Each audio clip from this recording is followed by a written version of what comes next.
এই ভিডিওটা শুরু করার আগে তোমাদের ছোট্ট একটা গল্প বলবো। তোমরা সকলেই জানো চন্দ্রগুপ্ত মৌর্যের শিক্ষাগুরু ছিলেন চাণক্য, বা এটা বলতে পারো চাণক্যের কারণেই একজন সাধারণ বালক অর্থাৎ চন্দ্রগুপ্ত বিশাল মৌর্য সাম্রাজ্যের প্রতিষ্ঠা করতে পেরেছিলেন। মৌর্য সাম্রাজ্যের প্রতিষ্ঠা হওয়ার পর চন্দ্রগুপ্ত মৌর্য বিভিন্ন বিষয় রাষ্ট্র পরিচালনার ক্ষেত্রে চাণক্যের কাছ থেকে পরামর্শ নিতেন।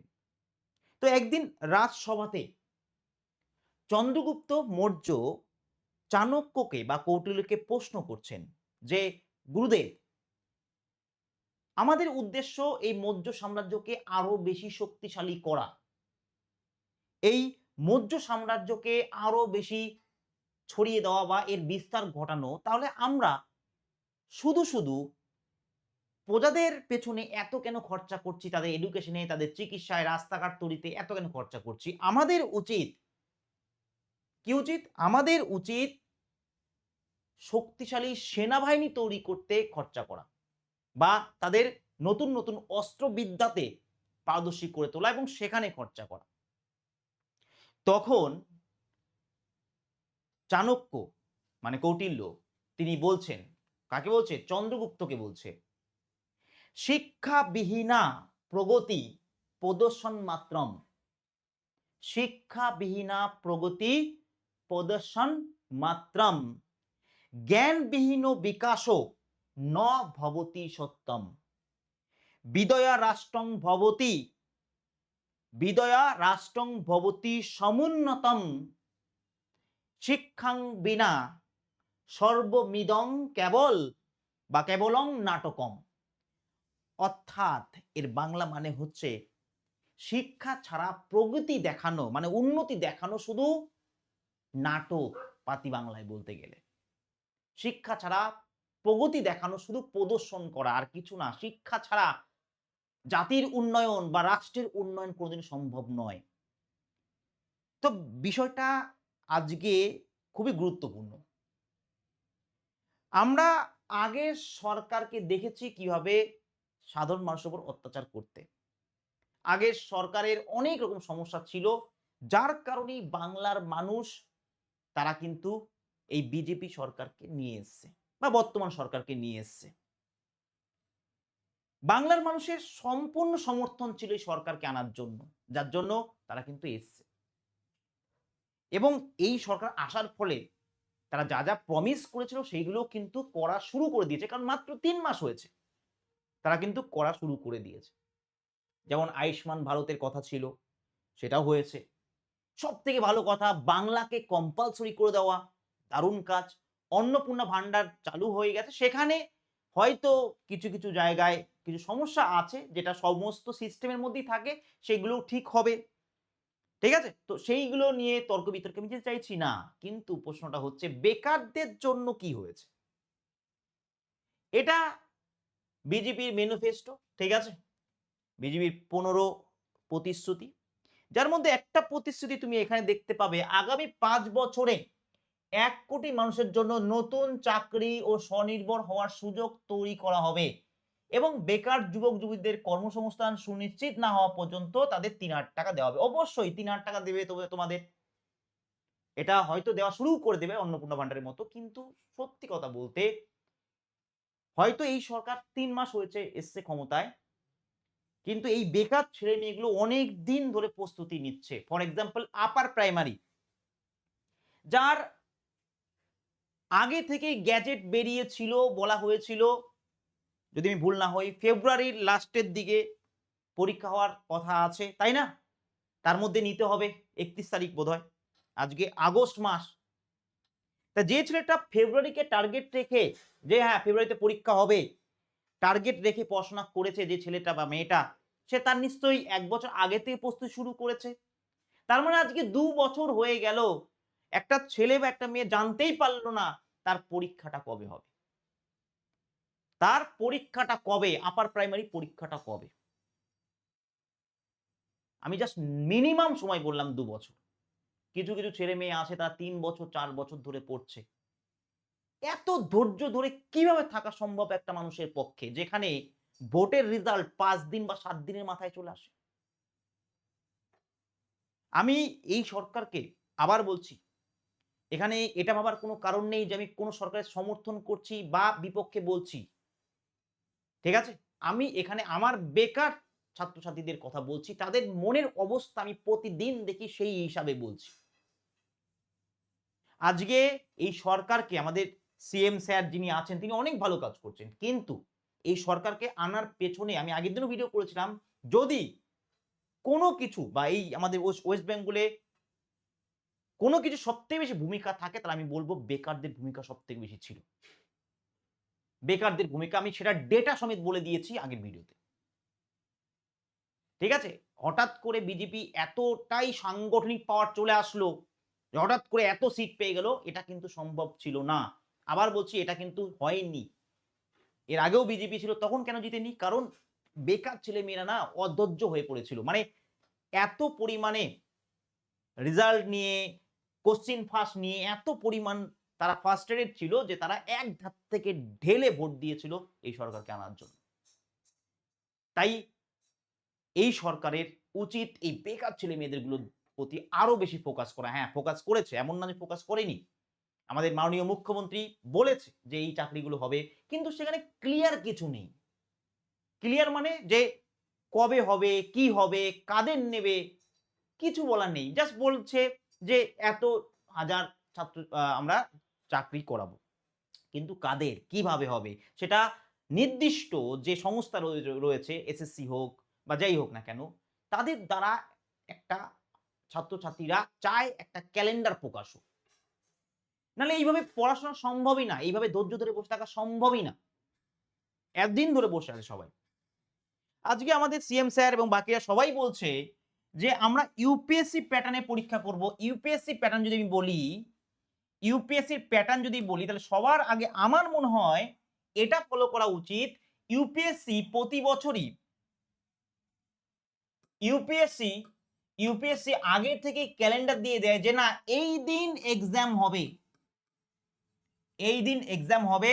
ঠিক আছে? এই দিকে মানে এই টাইমের মধ্যে রেজাল্ট আসবে এবং এই ডেটের মধ্যে নিয়োগ হবে বা ইন্টারভিউ হবে, সব কিন্তু আগে থেকে প্রি ডিসাইডেড থাকে, মানে ডিসাইড করা থাকে। ঠিক আছে? যদি ইউপিএসসি প্যাটার্নেই হয়, তাহলে এই প্যাটার্নটাকে সবার আগে ফলো করা উচিত। এটা আমার মনে হয় পার্সোনালি। তোমাদের কি মতামত বলো? আজকে ইউপিএসসি পরীক্ষা হবে 1 মাসের মধ্যে, 1 মাসও লাগে না প্রিলিমিনারি রেজাল্ট পাবলিশ। ছেলেমেয়েরা জানে হ্যাঁ আমি পাস করলাম, চলো মেন্সের প্রিপারেশন নাও। 3 মাস পর মেন্স আছে, সেটাও জানে যে 3 মাস পর কবে পরীক্ষাটা হবে। মেন্সের প্রিপারেশন কম শুরু করলো, দেন তারা এটাও জানে যে ওর রেজাল্ট কবে আসবে এবং ইন্টারভিউ কবে হবে। সবকিছু ক্লিয়ার ক্রিস্টাল। এই জিনিসটা হওয়া উচিত, এই জিনিসটা হওয়া উচিত। আমার মনে হয় এইটার একমাত্র সমাধান। আজকে ছেলেমেয়েরা চিন্তিত রয়েছে। আজকে আমি সম্মানের সাথে প্রত্যেকটা এই দলে যারা আছে, বিজেপি কর্মী যারা এখানে এসছে, সম্মানের সাথে বলছি, আজ যখন আমরা ভোটে জিতলো, মানে যখন বিজেপি ভোটে জিতলো, ইউটিউব চ্যানেল থেকে শুরু করে সমস্ত জায়গায় শুধু প্রশংসাই প্রশংসা ছিল যে না, আমরা বেরোতে পেরেছি। একটা দল ছিল যারা আমাদের উপর অত্যাচার করতো, তাদের থেকে বেরোতে পেরেছি। একটা নতুন হয়তো কিছু সূচনা হবে। কিন্তু এখন এই মুহূর্তে দাঁড়িয়ে আপনারা একটু ইউটিউব সার্চ করবেন যে কত ছেলেমেয়েরা কি বলছে বা কত ব্যক্তিরা কি বলছে এই সরকার সম্পর্কে। মানে একটা সেই শিকড় যেটা, বীজ যেটা, সেই বীজ কিন্তু অলরেডি বপন হয়ে গেছে। এবার কিন্তু আস্তে আস্তে সেই বীজটা বড় হবে, সেখান থেকে গাছ হবে এবং সেই গাছ কিন্তু সমস্যাদায়ক হবে। মানে আমরা যে আশাটা নিয়ে এসেছি, সেই আশাটা কিন্তু ছাত্রছাত্রীদের যে আশাটা, সেটা যেন এই সরকার পূরণ করে, এটাই আমাদের দাবি। আর তার জন্য অবশ্যই একটা এক্সাম ক্যালেন্ডার প্রকাশ করা উচিত। এক্সাম ক্যালেন্ডার থাকলে সেটা 1 বছর পরে হোক বা 6 মাস পরে হোক, আমার সিএম স্যার যদি বলে হ্যাঁ 2 বছর পরে হোক, কিন্তু এক্সাম ক্যালেন্ডার থাকা দরকার। এইভাবে আন্দাজে দিন গোনা সম্ভবই না। ঠিক আছে? 1 বছর পরে হোক, 6 মাস পরে হোক বা 3 বছর পরে হোক, এত ভ্যাকান্সি আছে, এইগুলো ক্লিয়ার করা উচিত। তবে ছেলেমেয়েরা কিন্তু মোটিভেশন পাবে, তবেই কিন্তু তারা পড়াশোনা করবে এবং এই সরকারকে টিকিয়ে রাখবে এবং বলবে হ্যাঁ এই সরকার কথা দিয়েছিল, প্রতিশ্রুতি রেখেছে, তাই না? তোমাদের কি মতামত? সবকিছুর মূলেই এটা রয়েছে আমার মনে হয় এইটাই রয়েছে সবকিছুর মূলে। ক্যালেন্ডার এক্সাম আমাদের কাছে কিচ্ছু নেই। তুমি ভাবো কিভাবে পড়বো আমরা? কোথা থেকে মোটিভেশন পাবো?